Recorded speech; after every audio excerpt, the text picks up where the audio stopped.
네, 코로나19로 집합 금지와 영업시간 제한에 소상공인들의 피해가 적지 않은데요. 벌써 2년째입니다. 경상남도가 소상공인 연합회와 논의 끝에 2022년 경남형 소상공인 지원 정책을 발표했습니다. 김수정 기자가 취재했습니다. 식당이 밀집해 있는 창원시 마산합보구 자산동 일대입니다.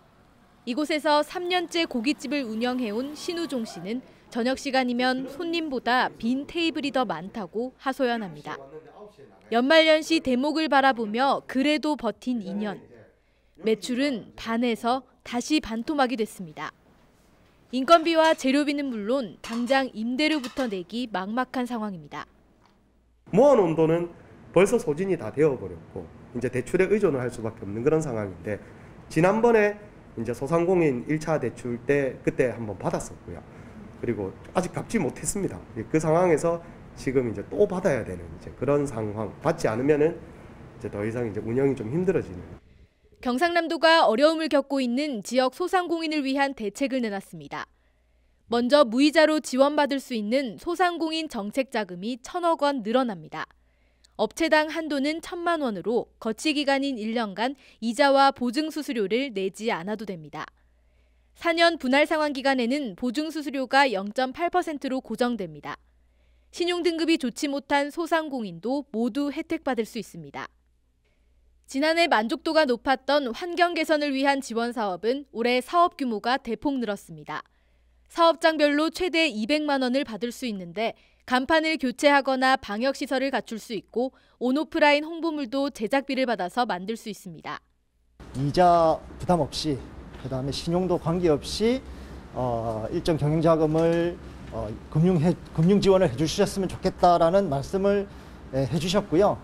그 취지에 따라 저희가 일부는 예비비로, 또 일부는 부족한 부분은 추경을 편성을 해서, 이런 정책이 여기서 끝날 게 아니고 소상공인들이 2년 동안 힘들었던 그런 부분에 있어서 전 소상공인에 대해서 다시 회생을 할 수 있도록 제도적으로도 마찬가지고 또 그동안 손해봤던 그런 부분에 대해서도 지역 소상공인을 위해 임대료를 깎아준 이른바 착한 임대인을 위한 혜택도 기간이 늘었습니다.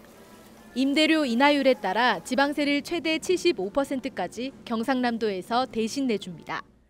지난해 9월 기준 경남에서는 약 64억 원 이상의 임대료 감면 효과가 있었습니다. 헬로티비 뉴스 김수정입니다. 요즘 코로나19로 안 힘든 곳이 없다고는 하지만 앞서 보신 것처럼 강화된 방역수칙에 이 소상공인의 피해는 참 말로 다 표현할 수 없을 것 같습니다. 네, 맞습니다. 방역수칙을 철저히 지켜야 하는 것도 맞지만 그로 인해 피해를 본다는 현실이 참 안타까운데요.